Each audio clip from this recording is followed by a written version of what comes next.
So in this video, we're going to be talking about 3 tips to help you eat less. And these tips are going to have nothing to do with motivation or drive or, different ways to help you stick to it. Okay, none of that, because you can also eat less by just eating less and starving. And that sucks. Nobody wants to starve, right? So these tips are actually going to be helping you lower your appetite. And it's going to trick your stomach and trick your body into feeling that it's full, so you don't want to eat anymore, okay? And that's going to help you eat less and get six-pack abs. All right, so let's get to it. So the one thing I want you to remember is imagine your stomach is like a balloon, okay? It expands and it deflates. Deflates, okay. So deflates like a balloon. So when your stomach expands, it sends a signal to your brain and tells you, I'm full, right? I bet everybody has experienced that. And then vice versa. When your stomach is flat or deflated, it sends a signal to your brain going, feed me, right? I'm hungry. So the whole trick is to go ahead and trick your stomach and get your stomach to expand without stuffing it with a whole bunch of calories. Because your stomach is not going to know the difference between a pound of water or a pound of butter. Which one's better? So what are you going to do? You might as well trick it and give it the pound of water, right? Don't choose the butter. Alright, so let's go to tip number 1, which is exactly that. You want to drink 2 glasses of water before every meal.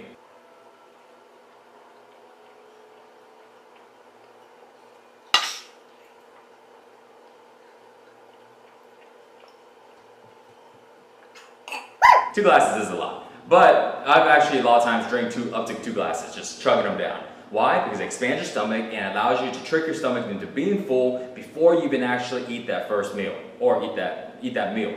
So this way, you're just naturally going to eat less. And a lot of times you're going to find that after you drink water beforehand, you're going to almost feel like you're stuffing yourself, like you're trying to force yourself to eat. Okay, and that's a good thing when you're trying to lose weight because you're just going to eat less. But if you're a skinny guy and you want to gain weight, skip this video because you want to do the total opposite. You want to eat more. So keep that in mind, okay? Drink 2 glasses of water or as much water as you can. All right, so tip number 2. You want to go ahead and eat foods that have more water content inside of them. And a good example of them would be, let's say, going with dry fruit or whole fruit. Dried mango or real mango? Of course, whole fruit. Go with the whole fruit. It has more water in it, okay, so it's going to help fill you up a lot more. Dry fruit's exactly the same like whole fruit. They just dried it all up, okay? No more liquids in it, but the calorie count, the sugars, all that stuff is still the same, okay? So go with something like that. Another thing would be to go with anything like salads, from like lettuce, carrots, cucumbers, any of the stuff, the filler stuff that they put in salads, also really good because, again, it has more water in those foods. So that water is going to help fill you up. Okay, tip number 3. You want to eat foods with a lot of fiber in it because fiber does 2 things. Number 1, it slows down the speed of food that breaks down into your stomach. Okay, slows it down so this way it stays in your stomach a lot longer, which means you feel full a lot faster.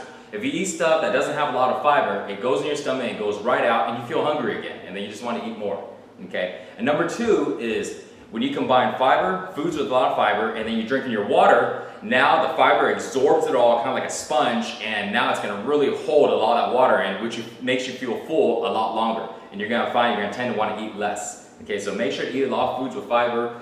Beans, vegetables, and fruits are all really good fiber sources. Whole wheats. Whole wheat is also a very good fiber source. All right, guys, one extra tip, okay? Tip number 4. All right, you want to go ahead and replace a lot of your starches or a lot of your carbs with a little more protein, okay? Now, I'm not saying to cut out carbs altogether and go with an Atkins diet because I tried cutting out carbs before and I just get super tired, super drained, and your workouts suck. But cutting carbs out from the late afternoon to nighttime, if you are working out in the daytime, is actually really good. So here's the reason why. Carbs naturally, no matter what time you work out, but carbs in your body break down faster than protein does. It breaks down faster, it gets digested, it gets absorbed faster. Which means if you eat more carbs, or if you eat a lot of carbs, then you're always going to be hungry because it breaks down super fast. So what you can do is if you lower the carbs by a little bit and add in a little bit of protein to it, protein actually slows down the breakage of carbs if you combine it with carbs. Protein, it breaks down a lot slower in your body, which means you can be fuller longer. Now, not only that, of course, protein does help with building muscle and a whole bunch of other stuff in your body, but as far as controlling your appetite and helping you eat less, I bet you didn't know that though, right? Protein will help you eat less, okay? Combining it with your carbs. So don't worry about cutting out all your carbs. Personally, for me on that, I usually eat carbs in the daytime, okay? Probably my first 3 meals I have carbs in, and then my last 2, I just cut it out completely and I eat protein and vegetables. Why? Protein breaks down slow, vegetables got a lot of fiber in it, and has some liquids in it. You combine the 2, it's perfect, okay? So, hope these tips help. They're definitely gonna help with controlling your appetite, helping you eat less. Leave the comments below, tell me what you think, try it out.